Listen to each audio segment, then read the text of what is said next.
सभी को नमस्कार। आज मैं आपको कर्ण की जीवन कहानी के बारे में बताने जा रहा हूं। कर्ण महाभारत के वीर योद्धाओं में से एक हैं, जिनकी छवि वर्तमान में एक शूरवीर और दानी के रूप में प्रतिस्थापित है। विभिन्न मान्यताओं के अनुसार उनका जन्म कुंती, श्री कृष्ण के पिता वासुदेव की बहन और भगवान कृष्ण की बुआ, के घर एक वरदान के रूप में हुआ था। एक दिन दुर्वासा ऋषि चहल पहल करते हुए कुंती के महल में आए। उस समय कुंती अविवाहित थी। तब कुंती ने पूरे 1 वर्ष तक दुर्वासा ऋषि की सेवा की थी। सेवा भाव के दौरान दुर्वासा ऋषि ने कुंती के भविष्य को अंतर्मन से देखा और कुंती से कहने लगे, तुम्हें राजा पांडु से कोई संतान प्राप्त नहीं होगी। इसके लिए तुम्हें मैं एक वरदान देता हूं कि तुम किसी भी देवता का स्मरण कर उससे संतान प्राप्त कर सकती हो। इतने कहने के बाद दुर्वासा ऋषि वहां से चले गए। तभी उत्सुकतापूर्वक कुंती ने सूर्यदेव का ध्यान लगाना शुरू किया। वह प्रतिदिन सूर्यदेव की पूजा अर्चना करने लगी। उनके भक्ति भाव से प्रसन्न होकर सूर्यदेव प्रकट हुए और उन्होंने कुंती को एक पुत्र का वरदान दिया। जिसके कुछ समय बाद कुंती ने एक पुत्र को जन्म दिया जिसमें सूर्य का तेज झलकता था। और यही नहीं, जन्म से ही कर्ण के शरीर पर कवच और कुंडल थे। अविवाहित होने कारण लोकलाज से बचने के लिए कुंती ने अपने पुत्र को एक टोकरी में रखकर गंगा नदी में बहा दिया, जहां कुछ ही मीलों दूर महाराज धृतराष्ट्र का सारथी अधिरथ और उनकी पत्नी राधा नदी किनारे कपड़े हो रहे थे। उसी समय उन्होंने एक टोकरी को बहते देखा और नदी से बाहर ले आए, जहां उन्होंने देखा एक नन्हा सा बालक रो रहा है, जिसे देख दंपति योद्धा काफी खुश हुआ और उन्होंने उसे गोद लेने का निर्णय किया, जिसके चलते उनका नाम वासुसेन रखा गया।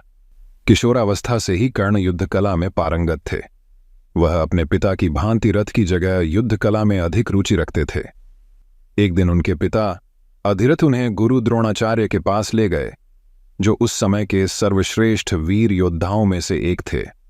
गुरु द्रोण सिर्फ कुरुवंश के राजकुमारों को ही शिक्षा देते थे, जिसके चलते उन्होंने सूत पुत्र कर्ण को शिक्षा देने से इनकार कर दिया, क्योंकि कर्ण एक सारथी का पुत्र था और द्रोण क्षत्रियों को ही शिक्षा देते थे। उसके बाद युद्ध कला को सीखने के लिए वह परशुराम से मिले, जो केवल ब्राह्मणों को ही शिक्षा देते थे। यह जानकर कर्ण ने स्वयं को एक ब्राह्मण बताया और शिक्षा प्राप्त की, जिसके चलते वह युद्ध कला और धनुर्विद्या में निपुण हुए। पुराणों के अनुसार जब गुरु द्रोण ने हस्तिनापुर में युद्ध पराक्रम की एक प्रतियोगिता का आयोजन करवाया, तब उस प्रतियोगिता में अर्जुन को विशेष धनुर्धारी के रूप में सम्मानित किया गया। उसी समय वहां कर्ण आ जाते हैं और वह अर्जुन के द्वारा किए गए युद्ध कौशलों को भली प्रकार से कर लेते हैं और अर्जुन को दवंद युद्ध के लिए ललकारते हैं। तभी सभा में उपस्थित कृपाचार्य कर्ण के हस्तक्षेप को निरस्त करते हुए उनसे वंश और साम्राज्य के बारे में पूछते हैं, क्योंकि दवंद युद्ध के अनुसार एक राजा ही एक राजकुमार को ललकार सकता है। उसी समय कौरवों में दुर्योधन ने जाना कि एक कर्ण ही एक योद्धा है जो अर्जुन को मात दे सकता है। इसलिए दुर्योधन कर्ण को अंग देश का राजा घोषित करते हैं, ताकि कर्ण दवंद युद्ध के योग्य हो जाए। उसके बाद कर्ण ने दुर्योधन से पूछा कि तुम्हें इसके बदले क्या चाहिए। दुर्योधन ने जवाब दिया, मुझे तुम्हारी दोस्ती चाहिए, जिसके चलते दोनों एक दूसरे के घनिष्ठ मित्र बन गए। सूतपुत्र कर्ण एक उदारवादी और दानवीर योद्धा थे, जिसके चलते वह नित्य कर्म सूर्य भगवान की पूजा अर्चना करते थे। आस्था के प्रति विश्वास रखते हुए कर्ण धर्म के प्रत्येक कर्मकांडों को करते थे। उनकी वीरता के किस्से आज भी विभिन्न पुराणों में विद्यमान है। अंगराज का राजा बनने के पश्चात कर्ण सूर्यदेव की उपासना के बाद दान करते थे। उन्होंने अपनी माता को यह वचन दिया कि महायुद्ध के दौरान वह अर्जुन के अतिरिक्त और किसी पांडव का वध नहीं करूंगा, जिसके चलते उन्होंने अर्जुन के वध के लिए देवराज इंद्र से इंद्रास्त्र भी मांगा था। कर्ण ने कलिंगा की रानी भानुमति का दुर्योधन से विवाह करने में सहायता की थी, जब दुर्योधन स्वयंवर के दौरान राजकुमारी का अपहरण कर लेते हैं।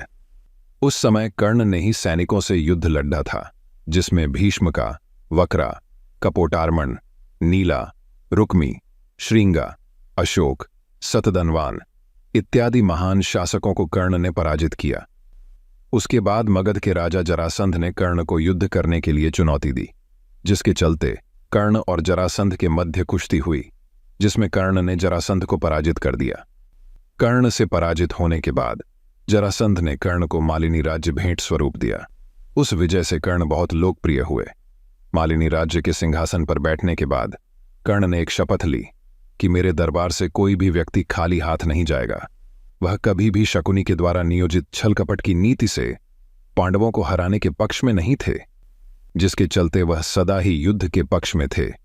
वह हमेशा दुर्योधन को युद्ध के द्वारा पांडवों को पराजित करने का आग्रह करते थे, जिसके कारण वह दुर्योधन को खुश करने के लिए चौसर के खेल में सम्मिलित हुए, जिसके कारण द्रौपदी चीरहरण की घटना रूपांतरित हुई। उसके बाद भीम ने यह प्रतिज्ञा ली कि वह अकेले ही युद्ध में दुर्योधन और उसके सभी भाइयों का वध करेगा। तभी अर्जुन ने कर्ण का वध करने की प्रतिज्ञा ली। पौराणिक कथाओं के अनुसार अर्जुन के पिता और देवराज इंद्र को इस बात का पता चला कि कर्ण को युद्ध क्षेत्र में तब तक अपराजित नहीं किया जा सकता जब तक उसके पास उसके कवच और कुंडल रहेंगे, जो जन्म से ही उसके शरीर पर थे। इसलिए जब कुरुक्षेत्र का महायुद्ध शुरू हुआ, तब इंद्र ने एक योजना बनाई और प्रण किया कि वह कर्ण को कवच और कुंडल के साथ युद्ध क्षेत्र में नहीं जाने देंगे। इंद्र मध्याह्न में जब कर्ण सूर्यदेव की पूजा कर रहा होता है, तब उस समय एक भिक्षुक बनकर कर्ण से कवच कुंडल मांग लेंगे।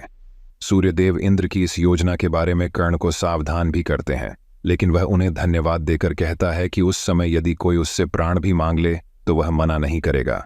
तब सूर्यदेव कहते हैं कि यदि वह स्ववचनबद्ध है तो वह इंद्र से अमोघास्त्र मांग ले। तब अपनी योजनानुसार इंद्रदेव एक भिक्षुक का भेष बनाकर कर्ण से कवच और कुंडल मांग लेते हैं। चेतावनी मिलने के बाद भी कर्ण मना नहीं करता और खुशी खुशी अपना कवच कुंडल दान कर देता है। तब कर्ण की इस दानप्रियता पर प्रसन्न होकर वह उसे कुछ मांग लेने के लिए कहते हैं, लेकिन कर्ण यह कहते हुए कि दान देने के बाद कुछ मांग लेना दान की गरिमा के विरुद्ध है, मना कर देते हैं। इतना सुनने के बाद इंद्र कर्ण को अपना शक्तिशाली अस्त्र वासवी प्रदान करते हैं, जिसका प्रयोग वह केवल एक बार ही कर सकता था। इसके बाद कर्ण का एक और नाम वैकर्तन पड़ा। युद्ध के दौरान जब कर्ण के रथ का एक पहिया धरती में धंस जाता है, धरती माता के श्राप के कारण, तब वह अपने दैवीय अस्त्रों के प्रयोग में असमर्थ हो जाता है, जैसा कि उसके गुरु परशुराम का श्राप था। उस समय कर्ण अपने रथ के पहिए को निकालने के लिए नीचे उतरता है और अर्जुन से आग्रह करता है कि वह युद्ध के नियमों का पालना करते हुए कुछ देर के लिए बाण चलाना बंद कर दे। तभी श्री कृष्ण ने अर्जुन से कहा कि कर्ण को कोई अधिकार नहीं है कि वह अब युद्ध नियमों और धर्म की बात करे, क्योंकि अभिमन्यु के वध के समय कर्ण ने भी किसी भी युद्ध नियम और धर्म का पालन नहीं किया था। इतना सुनकर अर्जुन ने कहा कि कर्ण अभी असहाय है ब्राह्मण के श्राप अनुसार, इसलिए वह बाण नहीं चलाएगा। तभी श्री कृष्ण ने अर्जुन से कहा, इस निर्णायक मोड़ पर अभी कर्ण को नहीं मारा गया तो संभवतः पांडव उसे कभी भी नहीं मार सकेंगे और यह युद्ध कभी भी नहीं जीता जा सकेगा। तब अर्जुन ने एक दैवीय अस्त्र का उपयोग करते हुए कर्ण का सिर धड़ से अलग कर दिया। कर्ण के शरीर के भूमि पर गिरने के बाद एक ज्योति कर्ण के शरीर से निकली और सूर्य में समाहित हो गई। कर्ण का जीवन सम्मान, वफादारी और त्रासदी का एक जटिल चित्रपट है। अपनी खामियों के बावजूद वह एक ऐसा चरित्र था जिसने सहानुभूति और प्रशंसा दोनों पैदा की। उनकी कहानी विकल्पों के परिणामों और मानवीय भावनाओं की जटिलताओं की एक शक्तिशाली याद दिलाने का काम करती है। और इस प्रकार महाभारत में अंगराज कर्ण का जीवन पहचान, वफादारी और नियति और स्वतंत्र इच्छा के बीच अपरिहार्य टकराव की कहानी है, जो उन्हें इस प्राचीन महाकाव्य में सबसे सम्मोहक पात्रों में से एक बनाता है।